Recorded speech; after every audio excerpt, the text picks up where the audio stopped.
Computer. Okay. Okay. Welcome back, ladies and gentlemen. This is Blown Speakers, episode 73. I'm Dave Hoenigman, coming in from Yokohama, Japan. Joining us again is Greg Genco, coming in from Buffalo, New York. And today we have a very special guest, right? Gaylord Fields, right, from WFMU. And yeah, thank you for joining us, Gaylord. Thank you, Dave. Thanks, Greg. Good to be here. And real honor. So today, privilege is mine. So today we're going to discuss Arthur Conley's Sweet Soul Music album. I think this was Greg's idea initially, and then you roped in Gaylord, right? Yes. That was the, yeah, just to say a bit about our guest, right? I took this from the description of your TED Talk. Well, it's already out of date. This is 3 decades this year. Wow, so three decades at WFMU. Yes. And you've written for Rolling Stone and Spin, AOL Music, Time Out New York, right? So we that is all accurate. Okay. And well, I guess for people who don't know, can you say a bit about WFMU? What is it? It's a freeform radio station. And if you're not familiar with the freeform radio format, it began in the late 1960s when a lot of commercial radio stations had an AM and an FM, and they would just simulcast the AM signal on the FM. FCC said, no, come up with your own programming. So they would just give the programming to the weirdest people at the station. And that's when a freeform format started.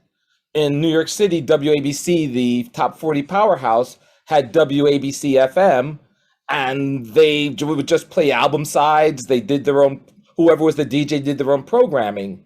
This later morphed into WPLJ, which started out freeform and then went into an album rock format. But we've kept it going. We've been a freeform station since 1968, and we have no plans on ever changing that. We are also a non-commercial station. We don't accept any underwriting or any money with strings attached. The vast majority of our operating budget comes from listeners, comes from our fund drives. And that's why, and the reason is so we don't have to answer to anyone else. Each individual DJ is a programmer, and we program our own music 100%. There is not a person who tells us to play a single song that we don't want to play. And because of that, the programming is incredibly eclectic. It can, from hour to hour, from show to show, from within the same DJ, you'll hear such a wide variety of songs, both obscure and sometimes even popular, but sometimes with a twist. And that's one way of describing WFMU. If you were to get some more blind men to describe the elephant, you'd have different descriptions. How about your show? When is it on, and what's the concept of it? My show is on Sundays, 6 to 8 p.m. Eastern Time.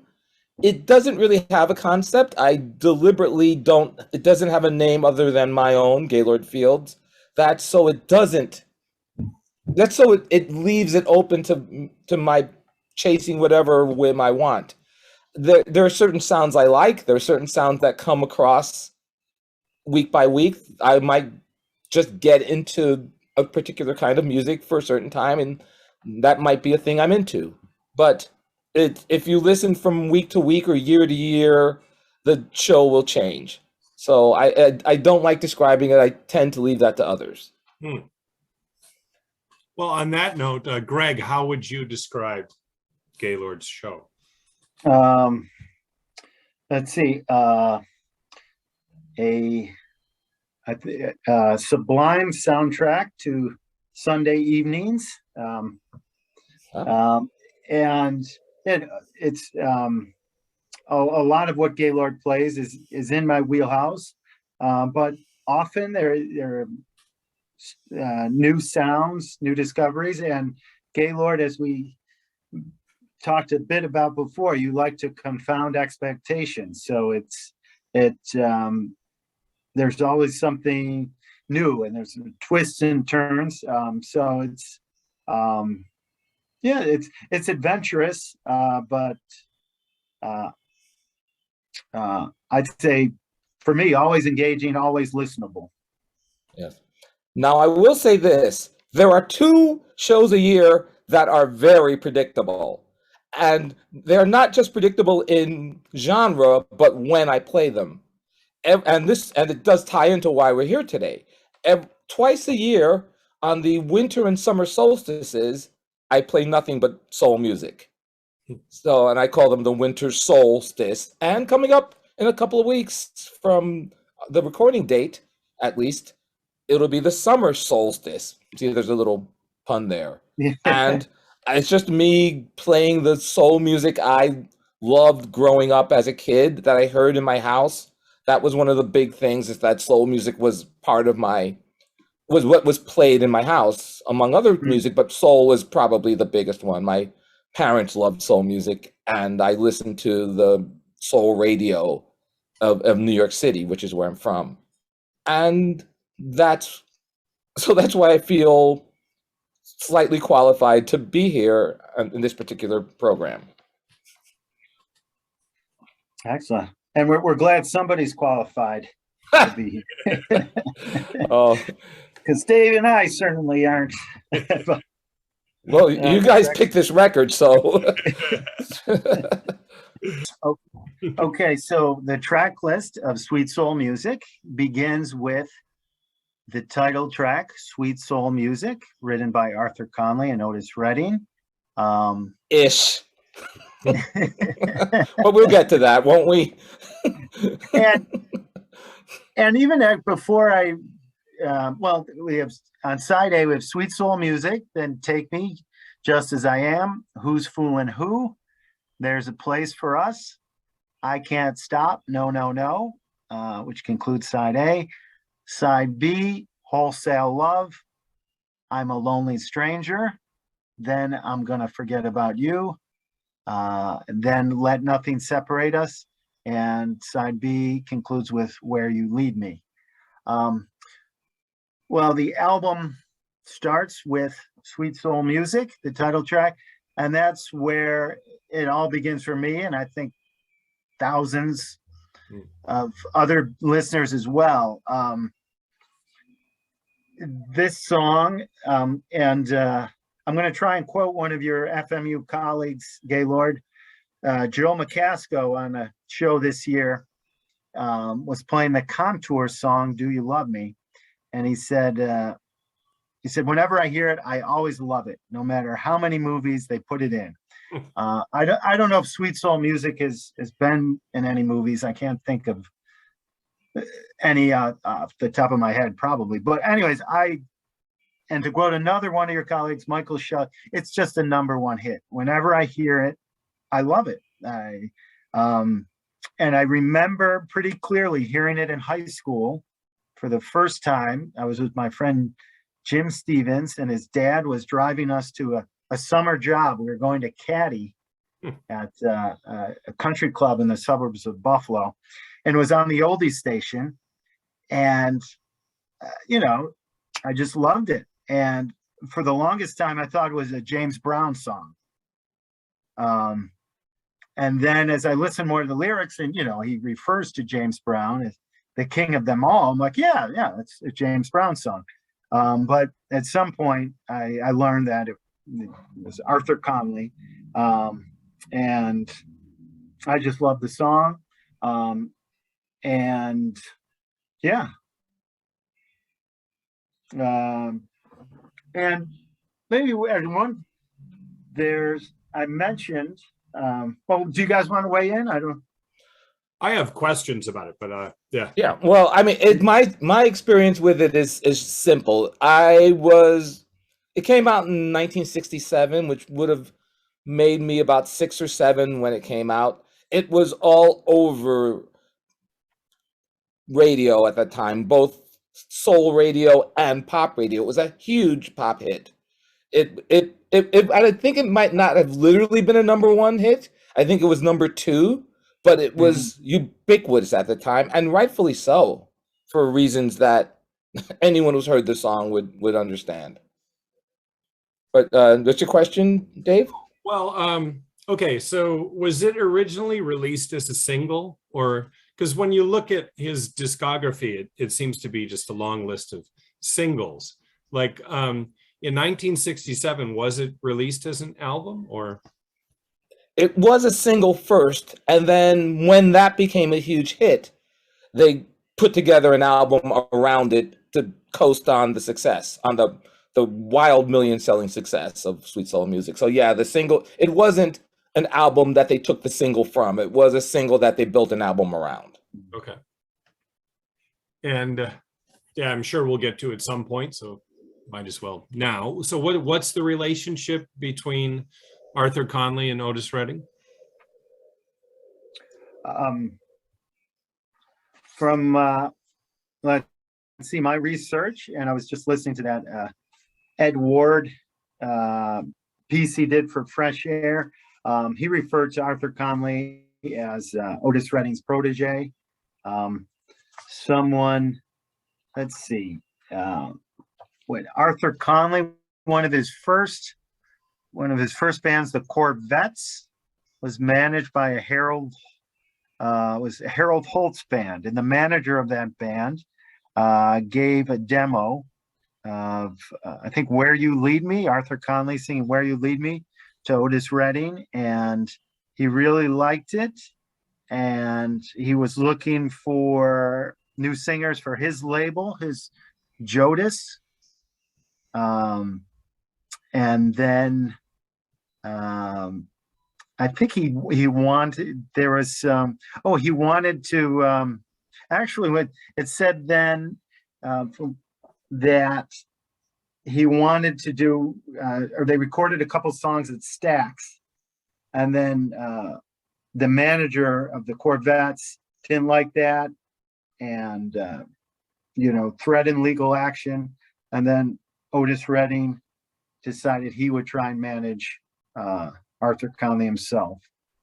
Does that jive with That's the way I've understood the history, and then from there, it's how Otis got Arthur to Fame Studios, which is where the magic happened. And so after that point, Rick Hall, who had Fame Studios, which is where a lot of the Atlantic artists recorded, in Muscle Shoals, which is actually not in Muscle Shoals, Fame Studio. I think it's in actually like Florence, Alabama, but it's North Alabama. And it's just this soul music factory. Just like a lot of, and we'll get to that when we talk about the artists who were called out, but a lot of the artists like Wilson Pickett, Aretha Franklin, went down to Alabama to record, and they get there and the producer is white, most of the musicians are white, and they're a little suspect. And then they hear some of the greasiest down-home soul coming out of these guys, and it's like, oh, okay, we understand now.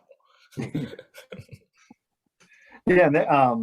What was the album that Aretha Franklin did? I Never Love the Man the Way I Love You is the one that she did there, and then her husband, who was kind of a hothead and a jerk, got into an argument with Rick Hall, and so he dragged Aretha back home, and I think she finished some of the work there in New York. But the basic tracks were all recorded at Fame, and she did use those musicians in New York for future sessions because their talent was undeniable. Yeah. And that's, I didn't see the I think I read the Mojo article that kind of talked about that album. And it's where Muscle Shoals. This is where the Stones went to record Wild Horses. And That's right. yeah, it's in. I think they're in the one scene in "Gimme Shelter." They show them. Yeah, yeah. A lot of groups. Playbacks there. Yeah, a lot of groups wanted to go down there and see what was in the water there, as it were. Yeah, and a lot of people did some of their best work there, honestly, or were inspired or energized. So it's not a surprise that Otis thought that this is a good place for his protege to make that, to make that record that could be a hit. Right. And then it's interesting on I read in I think it's just on the Wikipedia page in research for our episode here, that Rick Hall passed on producing Arthur Conley. They did a couple things there, and then he wasn't interested. And then Otis Red said he would produce them himself. So that's pretty surprising. I mean, yeah, because Rick Hall generally has a good ear for singers, and there's no denying that Arthur is a good singer. If for anyone who's going to hear this record, you're going to know that this is a real talent, not the kind of person someone would pass on for anything other than musical reasons. Maybe that's it. We can speculate about what that might be, but yeah, it could be other reasons. I mean, the fact that he was gay, possibly.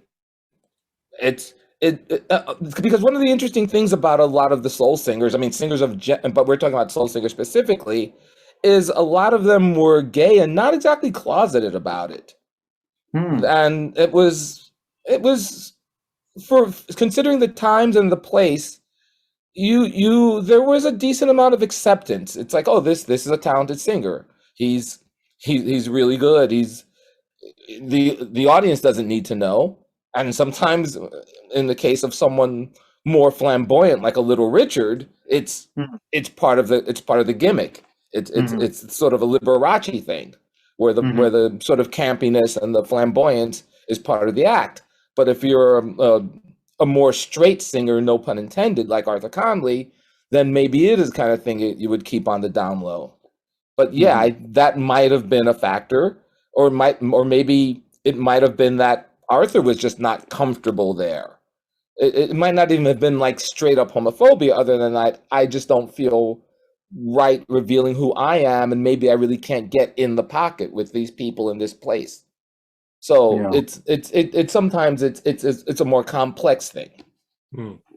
Well, I mean, the only reason I brought that up is because what I read, and I think it was Wikipedia, kind of suggested that his sexuality did hurt his career in some way, and that he ultimately moved to Europe, right? Like Amsterdam or somewhere. Yes, yeah. He found a partner in the Netherlands, and pretty much a male partner, and pretty much lived the rest of his life in the Netherlands, still making soul music under a pseudonym.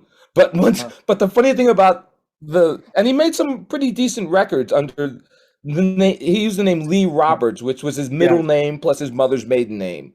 But you hear these records, and it's so Arthur Conley. So it was like the mystery is over. That's where Arthur Conley is. He's recording in Amsterdam under another name. So they're good records. I mean, of the quality. I mean, they're not comparable to anything you'd get from a New York studio, but singing talent is singing talent. And there were enough European soul disciples who can approximate a good enough sound. At least in the 1980s when he was making these recordings. I mean, now you get a bunch of bands who are wiping the floor with what's, as far as that classic soul music in Europe and Japan and a lot of other countries. Yeah. And then we found that one. I found the one link to the song "I Don't Want to Talk About It," which was a Danny Whitten song from Crazy Horse, which Right. Rod Stewart had a hit with. Oh, I know that's. I don't want Yeah. to talk about, but and maybe I'd like to. I hope we can play some of that in that video. They have Arthur Lee doing it. I don't know if he's still going as Lee Roberts, but it's probably maybe early 90s, mid 90s, but just a beautiful version. And Hot Rod has nothing on him with that song. Yeah. So, yeah, still a strong performer. But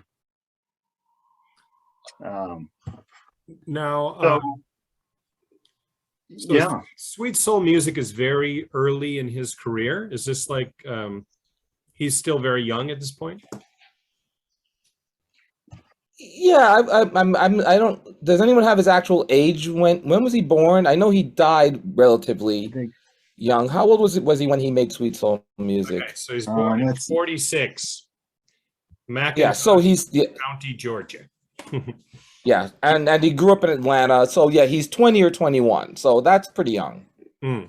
And he had a few local songs and recorded in Atlanta, I think for NRC, which was a label there, and so we had some local things that never really did anything before Otis got hold of him. Mm. And is this his only really big hit? Like from a radio viewpoint, could we call him a one-hit wonder? You probably could. I know he had a later smaller hit with People Sure Act Funny. That's when I remember hearing on the radio. And there was another song. So, but for all intents and purposes, he's a one-hit wonder, I would say. If you know soul music, you know his other songs. But if you're just an average radio listener of the time, you think of if you say Arthur Conley, there's only one song that people say, and that's Sweet Soul Music.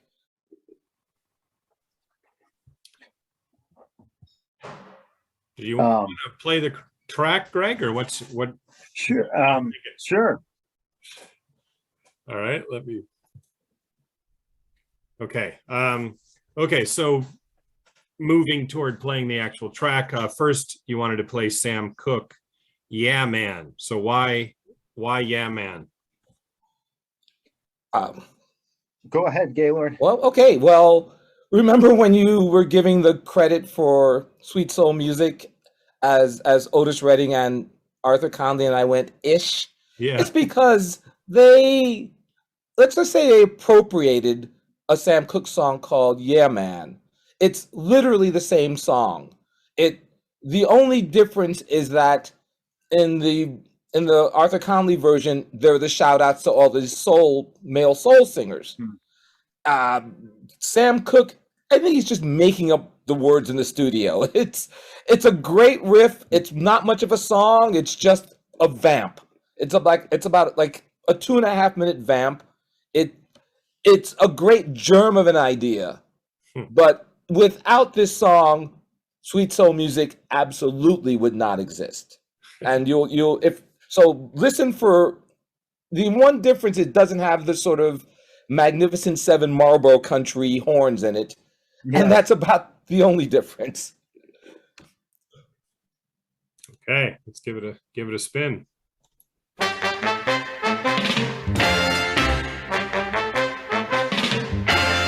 Do you like good music? Crazy about music. Any old music? Yeah, yeah. Do you like all the dances? You're crazy about the dances. Long as it's swinging. What? Let's try some of the dances. I don't know which one now. All right, let's try to do the monkey. All right? Yeah. All right, try that monkey for me, honey. That's it. Oh, you're looking good to me. That's right. Keep those elbows going. Don't forget to keep that back feel in motion. Lord have mercy. Yeah. Do you like all the dances? I'm crazy about the dances. Let's try a new dance. try the 1, 2, say. I love to do the tootsie. In fact, do this. Put the twist with the tootsie. That's a good one. That's kind of hard now. You gotta watch this on it. All right, try to do it. Put the twist with the 1, 2 to come. That's it. All right, do me a little twisting. Don't forget. That's it. All right, that's it. Now let's try a new dance. Dig what I. Yeah, I think I see what you mean. Yeah, this is even before the Marvin Gaye blurred lines thing, this was a slam dunk. Wow. If someone wanted to sue. But here's the thing. Sam Cooke was not alive when this record came out, and he definitely wasn't alive when Sweet Soul Music debuted. Because yeah, it's the same song, to quote the Four Tops. So I was expecting that it would be the same music. I didn't realize he was actually going to sing the same words. Do you like good music? Yeah. Wow. Yeah, there really isn't.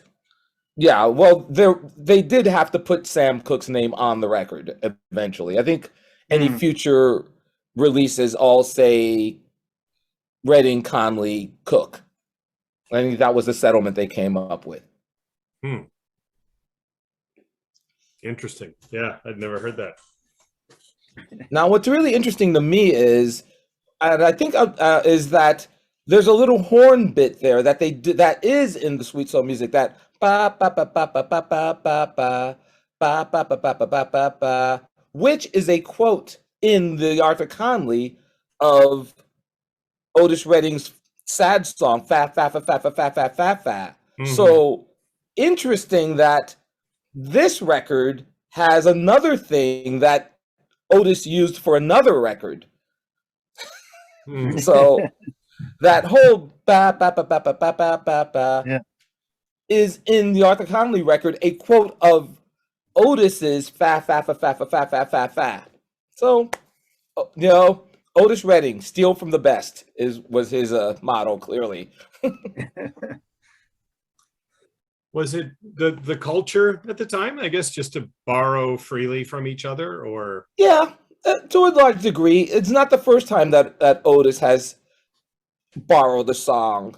There was a song called "Ruler of My Heart" by Irma Thomas, and it was written by, I believe it was, I want to say Alan Toussaint under his alias Naomi Neville, I believe. And it is literally the same song as Otis's "Pain in My Heart," which was one of his first soul hits. They're literally the same song, except Otis sings "Pain in My Heart" instead of "Ruler of My Heart."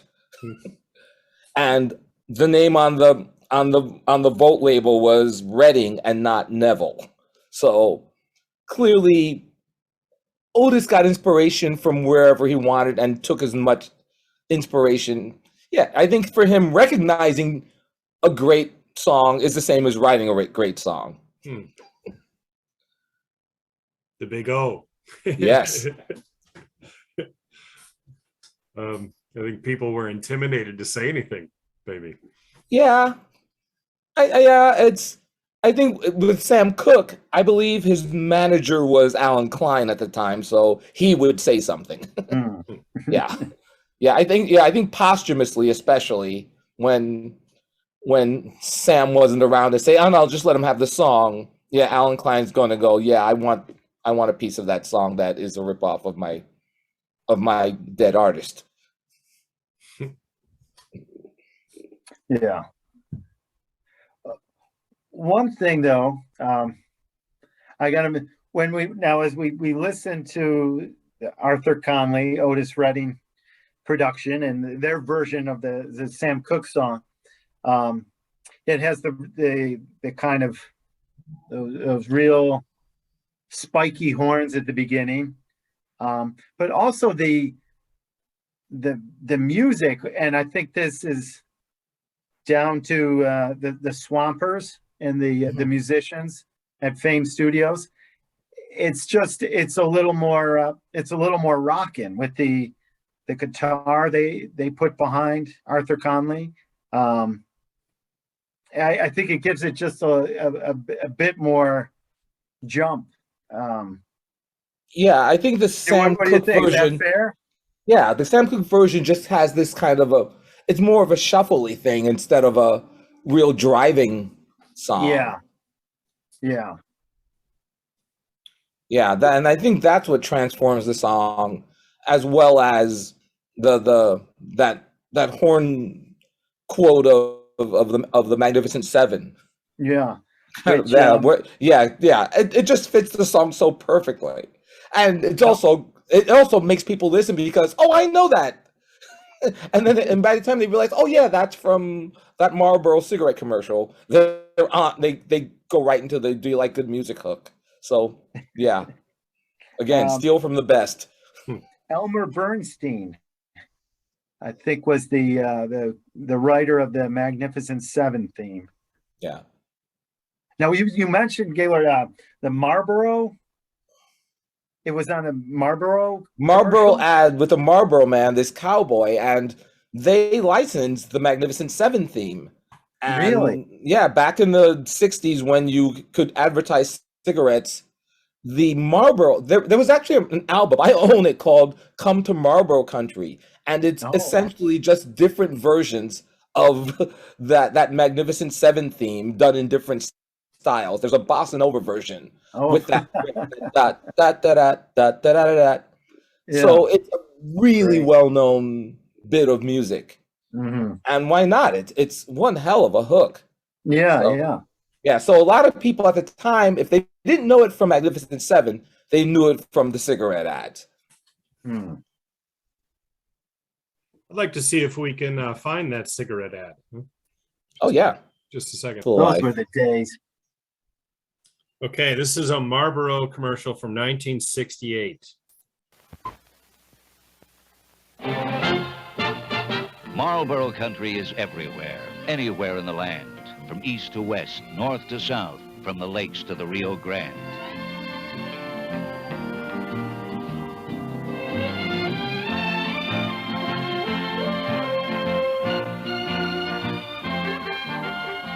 From Manhattan towers to towering pines, a Marlboro legend grew.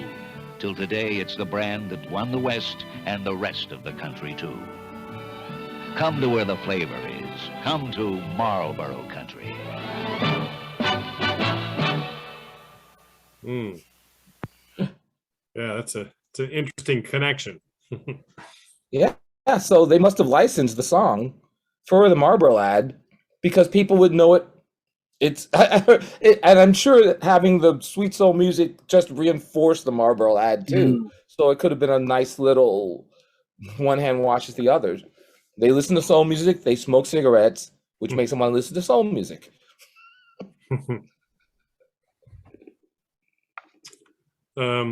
So do you think that leads us into playing the track, do you think? I think they're well prepared for it by now. Yeah. We've triangulated this quite well. Okay. Okay, so we're going to look at Dave, yes. Gaylord, Dave, the image was getting a little glitchy. Like I was seeing some gray bars. Are you seeing that, Gaylord? When I'm seeing a gray bar at the bottom, yeah. Yeah. And okay, so we're going to play the opening track, Sweet Soul Music, the song we've been talking about, with a fan-made collage that was put up on YouTube. Let's check it out.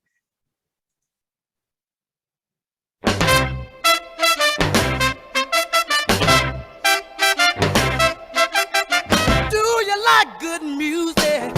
That sweet soul music. Just long as it's screaming. Oh yeah. We out here on the floor, y'all. Going to a go. Dancing with the music.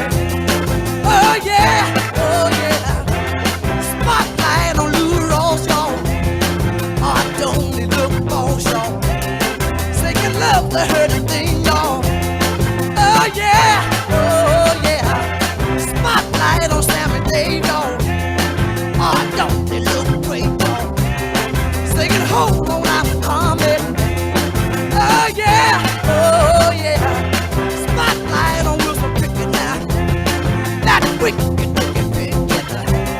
singing Rusty Sally. Oh yeah, oh yeah. Spotlight on Otis Redding now. Singing bam, bam, bam, bam, bam, bam, bam, bam, bam, bam, bam, bam. Oh yeah, oh yeah. Get it, Otis. Oh, you looking good,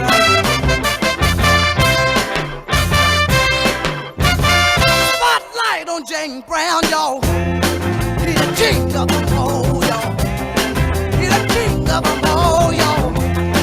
Oh yeah, oh yeah. Do you like good music? That sweet soul music. Just go with it, swing it. Oh yeah, oh yeah. I got to get the feeling. I got to get the feeling. Do you like good music? That sweet soul music. Help me get the feeling. I want to get the feeling. Otis Redding got the feeling. He got the feeling. Oh, I love good music.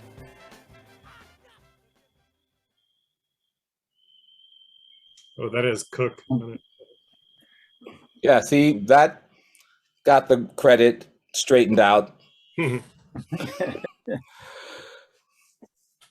Just seeing that, it's what the thing that makes me curious after seeing this video is, okay, it's a short song, so I can only name like 5 people. There are only like 5 soul men that he mentioned. No women, by the way. What's that about? And there are people like Jackie Wilson who didn't get mentioned, who got shown there a lot. There are a lot of Ray Charles didn't get mentioned. It's like the fact that Arthur and Otis had to distill it to these few people. And of course, the elephant in the room, Sam Cooke. Yeah. Because what's interesting to me is Arthur is kind of sounding like Sam Cooke when he's doing this. If you listen to his phrasing, it's kind of like, to me, okay, bear with me for this one, guys, for this one. It's Otis Redding worshipped Sam Cooke, loved him, did Shake, did Change Is Gonna Come, did a lot of his songs, did not sound like Sam Cooke. That's the thing. Otis sounded like Otis. However, Arthur Conley does sound like Sam Cooke in a lot of places.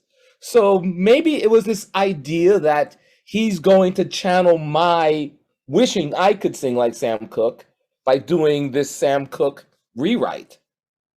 And what's really interesting is that at some times, Arthur can actually sound like Otis too, because his voice is so versatile, and it kind of, I think there's this little meter that kind of shifts between Sam Cooke to Arthur Conley's real voice to sounding like Otis Redding. That makes sense to either of you? Yeah, yeah. What do you think, Craig? Yeah, and I'm going to take a moment to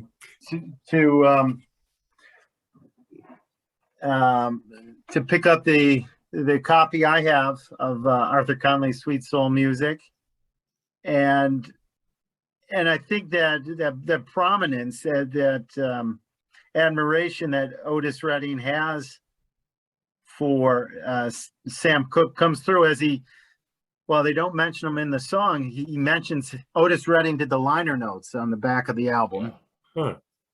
And so I think this gives credence to what you're saying, Gaylord, because at the end of the liner notes, Otis writes, Arthur Conley is an original. Some people say he has to sound like Sam Cooke. That's partly true, but Arthur doesn't try to imitate anyone. He's his own man. So, you know, Sam Cooke was there. But I think he's trying to establish, you know, Arthur Conley, who's, you could say, is his protege, a new signing of his, trying to establish him in his own right, I guess. Right. It would have been too on the nose to shout out Sam Cooke in a song that's pretty much a tribute to Sam Cooke. In other words, it's kind of redundant to say spotlight on the late Sam Cooke or whatever, because the whole song is a tribute to Sam Cooke without it being stated in words. Is it possible they were hoping that nobody would make the connection between Sam Cooke's "Yeah Man" and they just thought they just better not mention him? Yeah, that's the other thing. Anything that keeps the lawyers away. It's like, those that know this is a Sam Cooke song. Those who don't know, maybe they won't sue us if they find out. So yeah, I think you may have hit the nail on the head there. But what's interesting is that a lot of the people that he did shout out to, and by the way, the shouting out on soul music records that's a classic thing. That's been going on forever. Since the 50s, you would have people giving tribute to their favorite artists by just naming them in a song. And there are a lot of songs of this era. So the idea of shouting out other soul musicians is an old one. It's part of what is the soul zeitgeist at the time. So that wasn't unusual. What is unusual is the people he chose. He chose mostly other Stax and Atlantic artists, with the exception of Lou Rawls. But then Lou Rawls might have been chosen because Lou Rawls duetted with Sam Cooke on Bring It On Home to Me. So maybe that's sort of another sideways tip of the hat to Sam Cooke. He didn't name any Motown artists by name. He does sing "Going to a Go-Go," which is a Smokey Robinson song, and that's as close as he comes. So yeah, there's no shout out to, not spotlight on Marvin Gaye. It's like, and so he could have got. There should have been a Sweet Soul Music Part 2 where he mentions Aretha Franklin for instance. Yeah. Well, and unfortunately, a grim fact was, so this was what, 67? They recorded in 67. Yeah. And then I think the same year, the end of that year, Otis Redding died in the plane crash. So any idea of Sweet Soul Music Part 2? Yeah, it would have. Yeah, and there were lots of. Now, what's really interesting is that, as far as I know, and correct me if you know otherwise, Arthur Conley never did a blatant, like a straight up Otis tribute song. A lot of people did. There was like Tribute to a King, and a lot of songs that, and yet this is his protege. Maybe it's just too close to home. Maybe that was another reason that his career took a strange turn for the obscure. Maybe he was just really, really, really broken up about this and really didn't know how to deal with it. If the person who pretty much dragged you in front of a microphone and made you a star suddenly just dies, I wouldn't know how to deal with that. Right. Yeah. And he was very young, as we talked about, 20, 21. Yeah. Yeah. Yeah, he was a kid. And Otis was not that much older. For example, I believe Otis had not even made the 27 Club, the infamous 27 Club. I believe he was 26 when he went down in that plane. Oh, I didn't realize that. Yeah, he just seemed so much older because of his bearing and his experience and his way of he was always the grown up in the room, musically and in every other way. So to find out that he wasn't even close to 30 when he died and did all that, it's a little shocking. So yeah. Now, what's really interesting to me about I know you want to talk about the rest of the record, but what's really interesting is, for a record that was made as a sort of, let's capitalize on this big hit record, there are no sort of Sweet Soul Music sound-alikes on the record. And that's a credit to whoever put this record together, because it's great that there are a lot of songs of different styles, but not one that's like, there's not the sound-alike follow-up. which was a big part of music. And there is no sound-alike follow-up on this record. Do you guys want to talk about some of the songs that are on it? So there's no let's twist again like we did last summer. Exactly. Sweeter soul music. Yes, Yeah. there is no Well, just no. Sweet banjo music. Spotlight on Flat and Scruggs, y'all. You can cut a rug, y'all. Playing Foggy Mountain Breakdown. Oh yeah, oh yeah. There. There you go. See, it's written already. Release it. Yeah. Well, a few things. The Big O, was he, in my mind, I picture him as like a big guy. Was he like 6'5" or something, or is he wasn't that? That's the other thing. okay? He was maybe well, he has that song, I'm a Love Man, 6'1", weigh 210. He's 6'1". Okay. But he comes off as like 6'6". Yeah, totally. Yeah. And the song he says he's 6'1". But he's big. He's got big hands, and he's got really, he's just a commanding presence. I think his bigness was a matter of personality. And everyone who talks about him talks about his personality and how he was just this huge, warm guy, and always thinking and always wanting to move forward, and always just thinking about how to stay on top and how to change with the times. And we lost a lot when we lost him. Have you seen in the Rock and Roll Hall of Fame, if you've ever been there, there's a picture of, or there's a piece of shrapnel from the plane crash. I was just there a few weeks ago. Otis Redding's plane crash, and it's the bit of shrapnel that had his shrapnel that has his name on it. Yeah. Right. So it's oh wow. Yeah. So it is his like flashy, glamorous plane with his name on the side. So it's pretty amazing to look at, because you can see his name and get an idea of what a big star he is. But you also get an idea of the violence of a plane crash because the metal's twisted.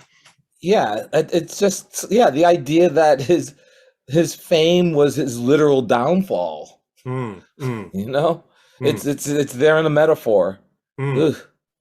Yeah, I always pause before that. I found it really thought-provoking.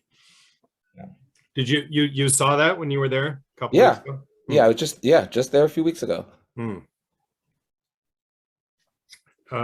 Okay, and what about, before we move on, so him declaring James Brown the king? I mean, is that just a no-brainer, or I don't know. That's the thing. If he had said spotlight on Ray Charles, he's the king of them all, would people have thrown, would they suddenly go boo, and suddenly they're flinging copies of street soul music in the streets? That's the thing. He went for a good consensus choice, of which there were probably 7 or 8. In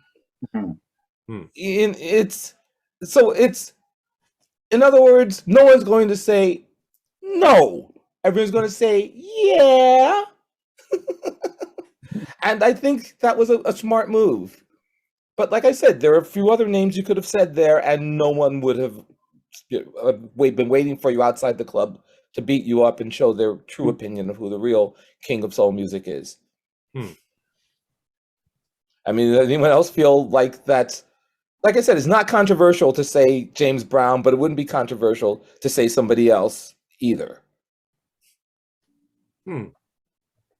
Would it have alienated anyone? Or I don't know, the other 6 or 7 people that he could have said, or? I bet they were not happy. I bet Ray Charles was not happy, especially because it's. I'm sure Jackie Wilson was not happy, but. Do you think maybe it was also their age was a factor with him? So Arthur Conley being 21, Otis Redding a little older, 26. Younger guys, I think James Brown seems to represent soul music in the 60s, kind of mid to late 60s, more so than Ray Charles or Jackie Wilson. I almost, Well, the fact that James Brown started in the 50s along the same time as Jackie Wilson and Ray Charles, and yet was still on top. I think that was the thing that probably made it a safe bet. Yeah. It's like, oh, both Ray Charles and Jackie Wilson had big hits in the late 60s and became revered. But like you said, there was consistency of James Brown just getting bigger, bigger, bigger, and bigger. And at the time when they said that, James Brown was not even at his peak. So but that's hindsight being 2020. Yeah. If they had like a crystal ball, then it's no contest, because James Brown in the 70s was massive.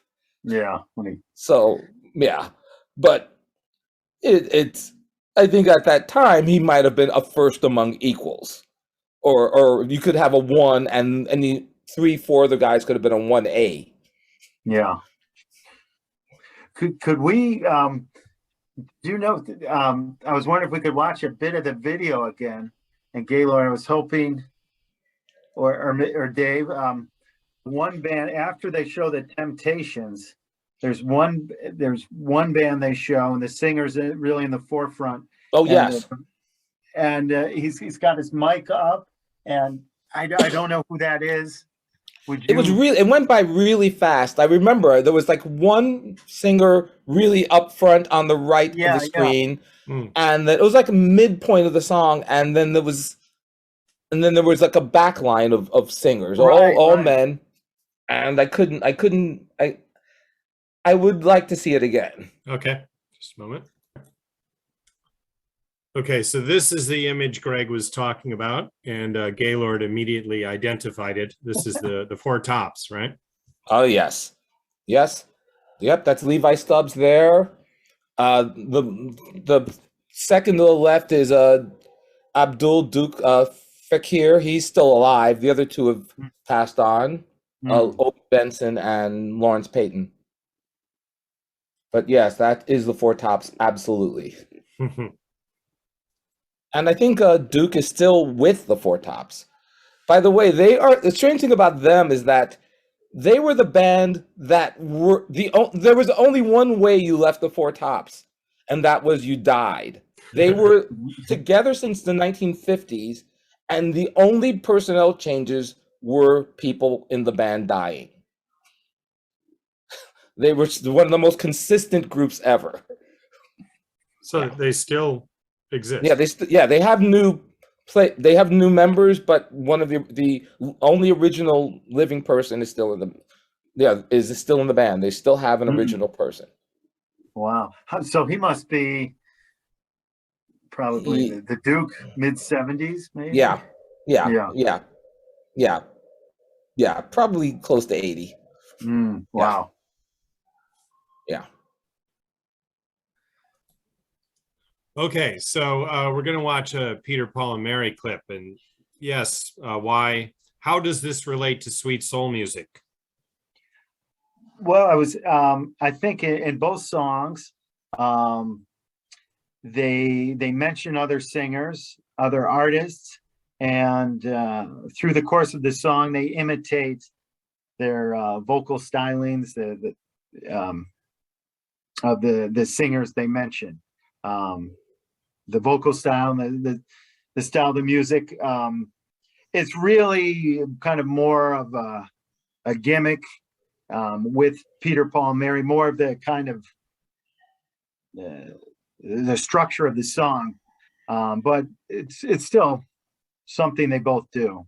But as I was listening to sweet soul music, I was like, oh, he's imitating the singers he's talking about, and Peter, Paul, and Mary did that, and I dig rock and roll music. But I think in Arthur Conley's song, it's he really celebrates the artist that he's singing about and imitating. It's a real affirmation of them, I think. While for Peter, Paul, and Mary, it's more critical. It's kind of more of a piss take, as the Brits would say. What would you say, Gaylord? Yeah, the way I tend to put it is when Peter, Paul, and Mary sing "I dig rock and roll music," you can hear the air quotes around "dig," and Yeah. so it means it's more of a dig at rock and roll music. And some of the things they say when the words don't get in the way, and it's clear that they're sneering at it and holding themselves a little bit above it, and also saying, "Look, it's such simple, facile kids music. We can do it too." And now the joke is on them because people actually like that rather than the boring folk music they were doing at the time. So they were sort of hoist by their own petard in a way, but they were hoist all the way to the bank. So who's really laughing? All right, let's check it out.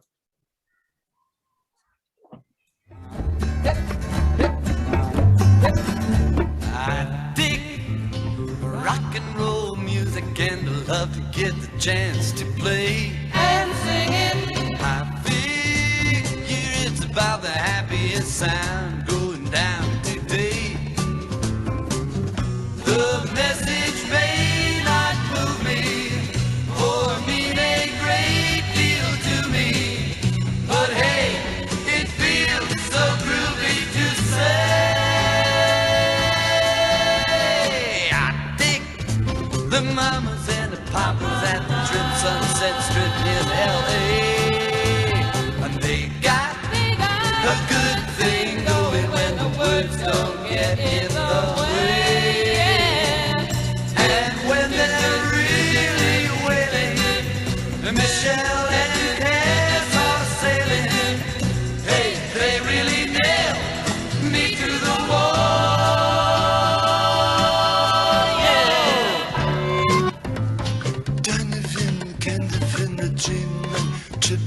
Way is the crystal images he tell you about the brighter day.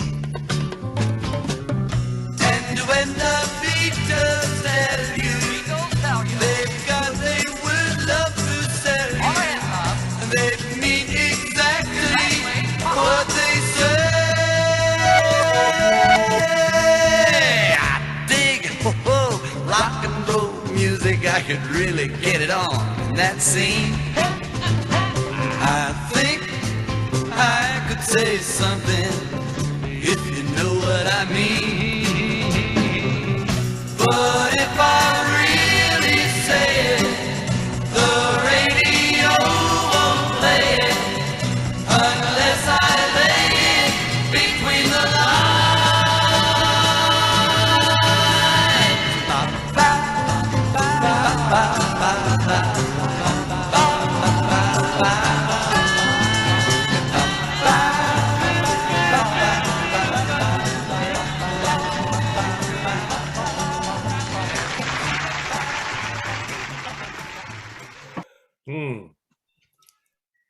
Yeah, that seems pretty mean-spirited, I'd say. Oh, it's completely mean-spirited. It's a good song, but it's a bad song at the same time, in that it's really just it's holding its nose. Well, when it sings like Donovan, it's literally holding its nose and saying, "Oh, it's like, listen to the words. They do not dig rock and roll."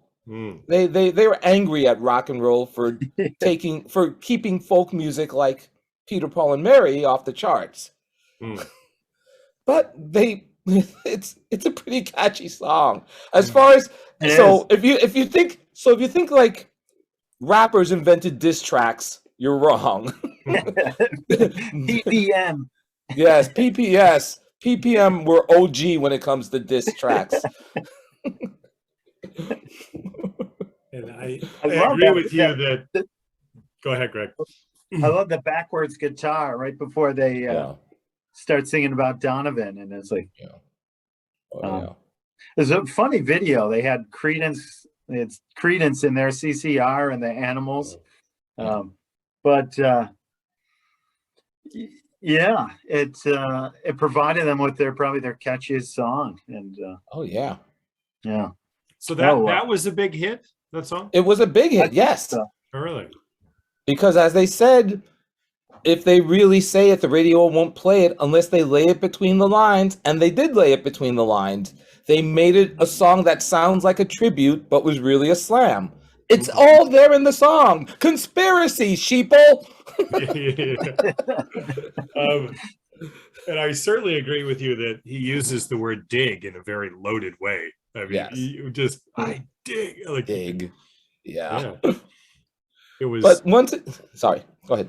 very thinly masked. I felt. Yeah. But once again, it's an idea. The idea, it's like the mirror image. It's the other side of the Arthur Conley coin, where I'm going to shout out these artists I admire and hope to be thought of on the same level. And with Peter, Paul, and Mary, it's I'm going to take these guys down a peg. So it's two sides of the same coin, both great songs, and both are in 1967. It would have been great if they had, if instead Peter, Paul, and Mary were singing about James Brown and Wilson Pickett. that should have been the sound alike follow-up. I dig sweet soul music.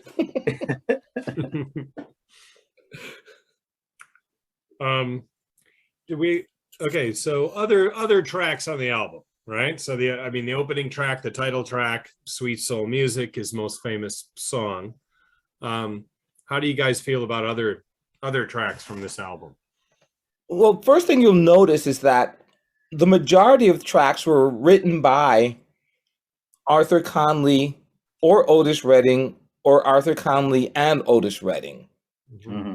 There are a couple that were written by the songwriters Penn and Oldham, or in the case of I Can't Stop, Penn and Hawkins was one of the musicians at Fame Studios.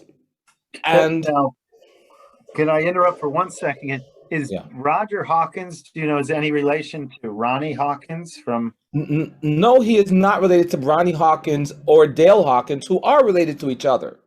Oh, that's so it's, and that's Dale Hawkins I learned about from Joe Bellock's Norden tribute show. Yeah. And I ordered a Dale Hawkins CD through Norden Records. Oh, so. then you're going to get a great CD because it's fantastic. He's both yeah, Dale and well, all those Hawkins. Anyone with the name Hawkins is pretty good.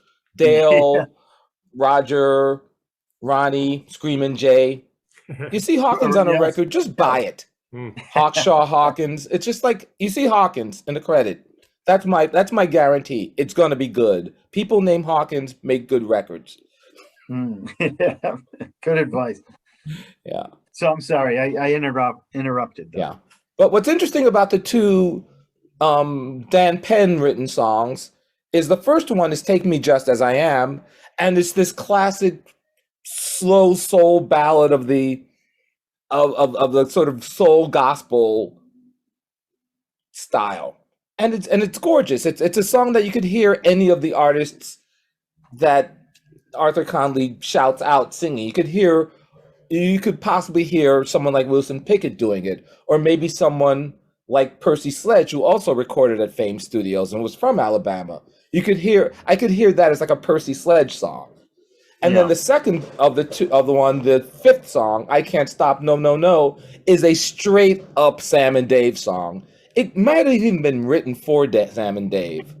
And when you hear it, you hear two voices. You hear the sort of higher, lower duo voice, soul duo thing. And it sounds to me like it could be Arthur doing both voices. I don't know of him singing with anyone else on this. It's not Otis, that I can tell you. Could be somebody else, but it sounds like Arthur doing both voices. And the thing about all of these songs is what you will hear is that he was a really versatile singer. When he wasn't doing a sort of quasi Sam Cooke thing or doing a sort of Otis Redding thing, on a song like Wholesale Love, he sounds very Otis-like. And on a lot of the other songs, on the songs he wrote for himself, he sounds a lot like Sam Cooke. Then there are songs where he just sounds like himself. And I think that mostly shows up on the songs he wrote on his own. He's not trying to please Otis or trying to pay tribute to Sam Cooke. So I think it's a great example of why he's so much more than a journeyman singer, which is what some people call him, only because they know the one song. But I think the reason you picked this record, Greg, was that you just see the sort of measure of a soul performer who is more than his one hit. Right. So which song would you choose for us to listen to next, Gaylord? You know, I was thinking there was one song that just sounds so not like any of those songs. Can you play I'm a Lonely Stranger? It's this really sweet ballad where, if anything, he sounds a little like Smokey Robinson in places because he's singing really high and not in that sort of gruff, sort of half Sam, half Otis voice, or not in that sort of Wilson Pickett super gruff voice that he can hit at times. It's him singing in a way that's so different from sweet soul music, and you wonder if he had gone in this direction, would he have had more hits? So yeah, I would say let's try I'm a Lonely Stranger. Okay, so this is the track Gaylord chose, I'm a Lonely Stranger. It's the second track on side B, written by Arthur Conley and Otis Redding.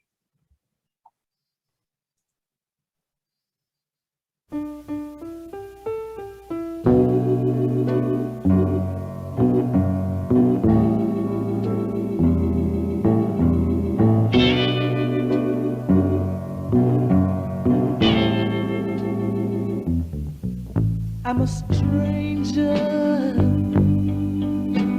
traveling dark. I'm a stranger, traveling dark. And I'm so afraid of the dark at night. Why do I have to be a stranger, darling?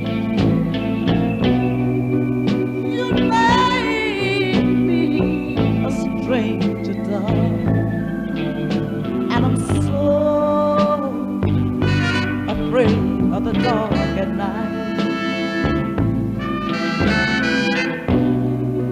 You took my love and now you're gone, darling. You run around with another man, darling. Why do I have to be a lonely stranger, traveling around this lonely world? I thought you would love me like I love you, darling. But you broke my heart and now you're gone, darling. So afraid, darling.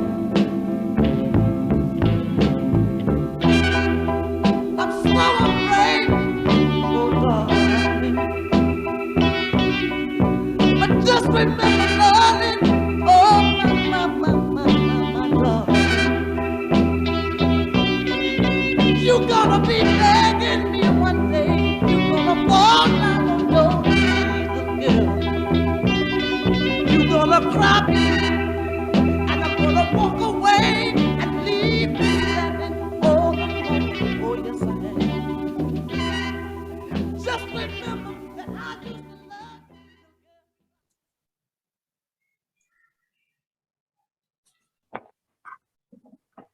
you. Yeah, I just think it's so lovely how he goes from that sort of really sweet falsetto, and then he sort of transitions to that really sort of gruff, the classic gruff soul man voice, and back and forth, and he just shows such versatility. And as you can hear, the way he was singing in the beginning is nothing like the way he was singing in that Sam Cooke style. Like that, there is no Sam Cooke at all on that record. So you think that this is closest to his actual voice when he's not? Yeah. Anyway. Yeah, I would say this is him not being imitating. If I had to think, because he kind of sounds a little like a lot of people and not like any one person, I think this is probably closest to what an Arthur Conley sound is. Unless he really does just happen to sound like Sam Cooke all the time. But this, it just shows a something like a different way to do a song. He doesn't sound 21, does he? No, he sounds like he's lived a hard life. Maybe he has, considering his sexuality and where he was. So, which is really interesting, because if you look at some of the song titles of the songs that he wrote, there's a song called "There's a Place for Us." Yes, yeah. Yes. There's a song called "I'm a Lonely Stranger." You know, that's the one we just played. There are a lot of songs that might hint to some kind of inner turmoil about finding who he was and not feeling entirely comfortable and with being gay and at a time when that wasn't a thing that was expected of you or could have been a career killer. Yeah, that's on my notes here. That's under "There's a Place for Us," Gaylord. I put "being gay?" ? And he started singing in the church, right? They said or at least he started with a gospel. Yes, he was in a gospel group. Yeah. So I'm thinking he probably came from a religious household. Yeah. So probably, again. Yeah. Yeah. So there's probably a lot more of difficult. Yeah. Yeah. It could have been rejection with family and friends, could have been his own self-doubts. And now what we haven't really talked about that much is the fact that, after a few non-hits, minor hits, sort of hits on the R&B chart, he kind of just peaced out, left the US. And and I've been reading up about that, and it's basically because he found that he could live his true self. And first he went to the UK, and then he went to the Netherlands, and I think I mentioned earlier, he found a partner there, another man, and lived openly as a gay man, but not openly as Arthur Conley. And do you want to talk about that a little bit? Because he did live as an openly gay man, but he changed his name. What are your thoughts on that? Yeah, Greg, do you have any thought about what that might? I mean, I have my speculation. I don't want to speculate about a person's life, but it does seem to be that he was trying to just reinvent himself and live, like I said, live his true life. Yeah. And it's interesting, as I was re-listening to that, the one NPR feature Ed Ward did on Fresh Air, and mentioned before he goes to London in the mid-'70s, he tried some recording with Jerry Williams Jr., who became Swamp Dogg. And they said the piece, he felt those recordings were immoral. So I guess, didn't want to go down that route. I'm not an expert on Swamp Dogg, but some more body stuff. I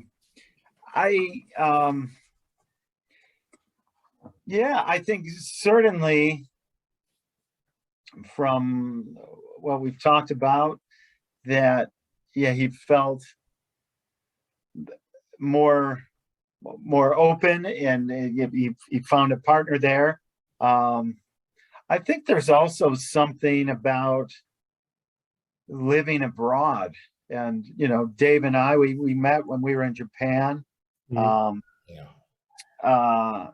is some freedom there,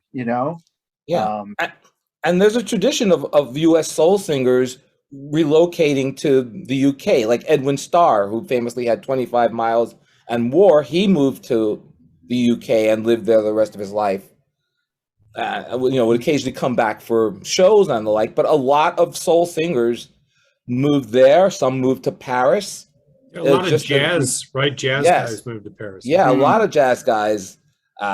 Most famous R&B person from the 50s is Mickey Baker, who became a big producer of French yeye pop in the 60s and in Paris. So yeah, the idea is that if you're black in the US, it's not saying that there's not prejudice or racism in Europe, but it's of a different kind. It might not be the kind that's directed at you. Might be directed at another group. It might be directed at, say, the Algerians in France or the Roma people. So it is an idea. It's like, oh, and they appreciate me as an artist here. So I'm not saying that he necessarily went to Europe just so he could live as an out gay man, but also so he can just live without the kinds of sort of structural racism that he grew up in Atlanta or encountered probably touring in the US. So, it would be too pat and dried and to just say it was X factor. It's probably a confluence of factors that would lead to him feeling like this is the place I belong. But being able to love freely is clearly one of them. James Baldwin also. Oh, yes. Right? Yes, went to Paris famously. Interesting. But he did release records under the name Lee Roberts. And it was you didn't have to be a soul detective to figure out this is Arthur Conley under another name, but people mostly let him be. They kind of went, okay, you do you. We're not gonna make you come back to the US and try to restart your career. So he didn't live that much longer. He died, what was it, like 97 or what was it? 2003. 2003, that's right. Right, yeah. So, yeah, and in his 50s. So, so he didn't have the sort of hit making career that someone with his talent should have had, but it seemed like he had a relatively happy life. So, my hat is off to him, Yeah. What do you think? This is a pretty big question, and but you think if I don't know, today, if Arthur if he would have been born and was at that point in his career, at that point in his life, now, do you think he would have left? Do you think, this is a big question and maybe beyond the scope of our vlog here, but how much do you think things have improved? That's really hard. It's hard to say because I think sometimes it's up to how much an individual can take as far as feeling comfortable in their own skin.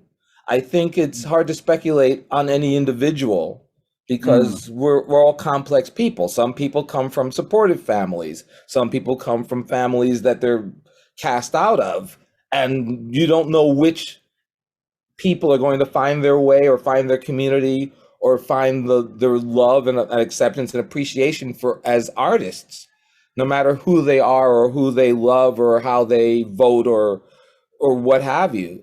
I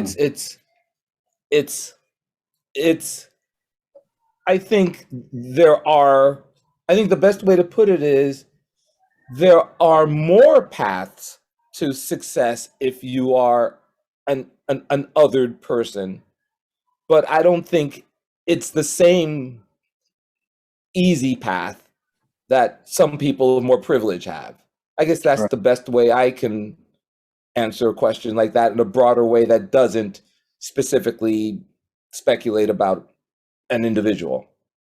Hmm. Yeah. Yeah. Yeah. Well said. Thank you. Okay. All right. Well, ladies and gentlemen, thank you for joining us again. That was episode 73 of Blown Speakers.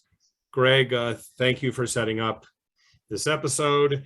And Gaylord, thanks for joining us and sharing your expertise with us. That was wonderful. Oh, it's my pleasure, Dave, Greg. It's been a blast. If you feel like there's another one of these you want me to give way too many biased opinions about, I'm around. I already have one in mind that when you guys mentioned that the Wire album. Oh gosh. Earlier. Oh yeah, Chairs Missing. Yeah. That might Oh be gosh. Oh yeah. Oh, I could give a word or 1,000 about that one. I'm on board for that. I'm just going to, and I'll tell our viewers I was turned on to this album and the song in particular, Outdoor Miner, while listening to Gaylord hosting Yo La Tango on the FMU Fun Drive. I guess 2000 must have been 2007. Yeah. And so that was a great introduction to a number of things there. And yeah, Gaylord, thank you again. Again, it's been so much fun. Credibility and expertise and knowledge and status of Blown Speakers just went up a bunch of notches. Pshaw. Oh, you guys. Okay. Yes, Greg. Oh, well, so what were we thinking of? We're thinking Arthur Conley covering Danny Whitten song, who was in Crazy Horse, right, with Neil Young. Yep. I don't want to talk about it, which Rod Stewart had a hit with, but we found a taped a live version of Arthur Conley as Lee Roberts doing it in Holland in 1988. Yeah. Anything else, Gaylord? I'm just really looking forward to hearing what he's doing with this song. I haven't heard it yet.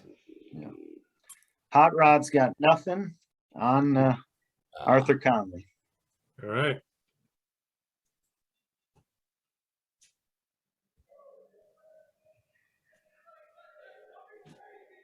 Lee Roberts. I can tell by the stars. Thank you. You've been crying forever.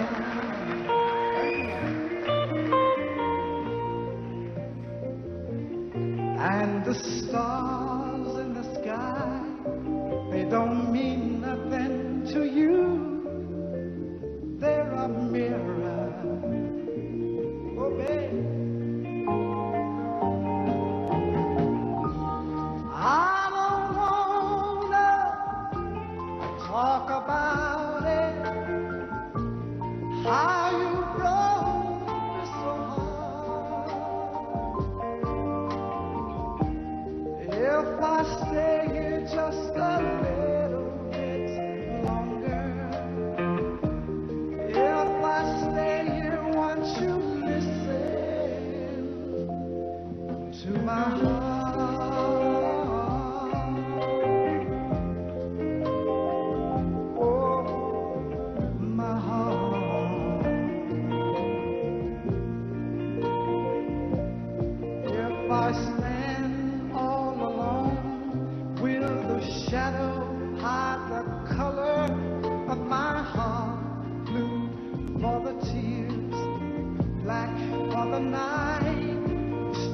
The stars